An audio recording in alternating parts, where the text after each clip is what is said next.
هذه حياتنا. نعم. صحيح؟ الموت هنا. نعم. الموت هنا وحنا نمشي لنوصل له. تدري الموت هذا وش هو اللي احنا خايفين منه؟ تدري الموت هذا فقط باب يقابلنا، بس المشكلة ان الباب هذا ما نقدر ندخله احنا، لازم احد يفتحه ويدخلنا معه، وبعدين يطلعنا من الجنب الثاني ونروح الحياة ثانية. الحياة الثانية هذه اللي احنا بنطلع منها الآن، هذه الحياة اللي احنا فيها ذي، نبي ندخل من ذا الباب، احد يدخلنا فيه ويطلعونا من الجنب الثاني. هذه افضل بآلاف المرات من الحياة اللي احنا فيها انا وياك الآن. لعلمك يعني تدري ان الجنة، ولا تدري ان اول شيء ان الله غفور رحيم؟ تدري ولا ما تدري؟ بالله. تدري انك اذا قلت لا اله الا الله تدخل الجنة ولا ما تدري؟ هذا كلام النبي عليه الصلاة والسلام.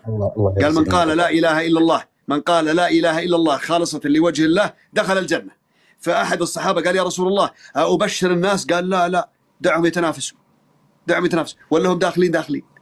كل اللي يقول لا اله الا الله خالصة لوجه الله يرجو بها وجه الله سبحانه وتعالى معتقدا بانه لا اله الا الله يدخل الجنة. لذلك الموت هذا بسلامته يا حبيبي. انا والله بالنسبة لي والله ما علي منه. تدري ليش؟ لأن احنا بنروح في مكان أجمل. شفت اللي ماتوا كلهم ذولا اللي قبلنا، الأم والأب والأبناء والأخوان وهذول كلنا بنتقابل احنا وياهم، ونروح في مكان ما في خوف ولا في حزن ولا في أمعاء أصلا. ما عندك أمعاء أصلا، مجوف من الداخل، مجوف. ما نحتاج دورات مياه، ما نحتاج مستشفى، ما تنام أصلا، ما تشيب، لا تصغر ولا تكبر، تبقى على هيئة واحدة دائما. حتى الرمل اللي احنا نمشي عليه من الذهب والفضة والألماس والياقوت. الله يرحم والديك. فلذلك ترى الموت هذا لعلمك، ترى القبر هذا اللي ندخله ونطلع منه ترى ما ندري عن أنفسنا ولا شيء. الحين أنت بتنام ساعتين 3 ساعات وبيصحونك تناظر الساعة. ليش تناظر الساعة طيب؟ ليش أول ما تصحى من نومك تناظر الساعة؟ جاوبني.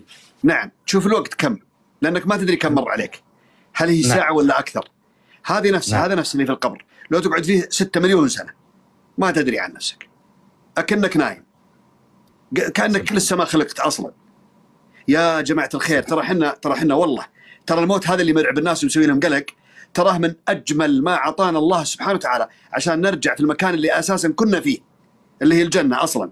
لولا عصيان آدم ما نزلنا، فإحنا بنروح ونرجع مرة ثانية في هذا المكان نستقر فيه، ونرجع ويرجعون كل أحبابنا اللي قبلنا واللي بعدنا يلحقونا حتى نروح ونشوف النبي عليه الصلاة والسلام ونسلم عليه وجها لوجه، ونرى الله كما نرى القمر الآن في كبد السماء، لا مضايقة ولا أحد يضايق أحد.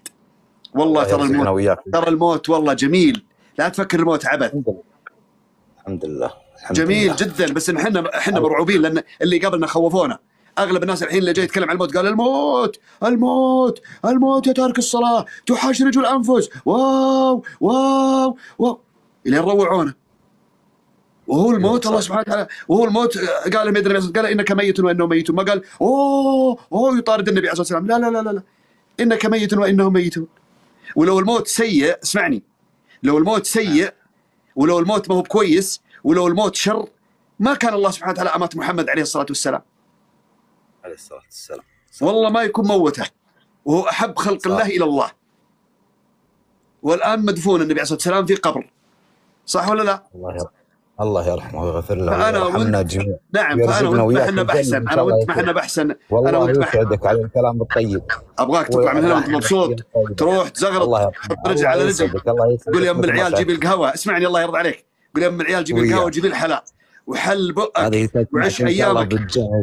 لا تفسد أيامك، والله لا تفسد أيامك بخوف من المستقبل، بيد الرحمن. اترك الأمر لله، اترك الأمر لله، يجي متى ما جاي يجي بسلامته وخير يطير. الله أكبر يا عنتر بن شداد بتموت، تراك واحد من طرف القبيلة، راح الله يستر عليك يعني إذا بتهتز القبيلة بعدك ولا الدولة. عيش حياتك من أخوك، والله عيش حياتك، لا تدمرها وتدمر اللي حولك وتدمر أسرتك الخرابيط الفاضية. وهو جاي أصلا استودعك الله.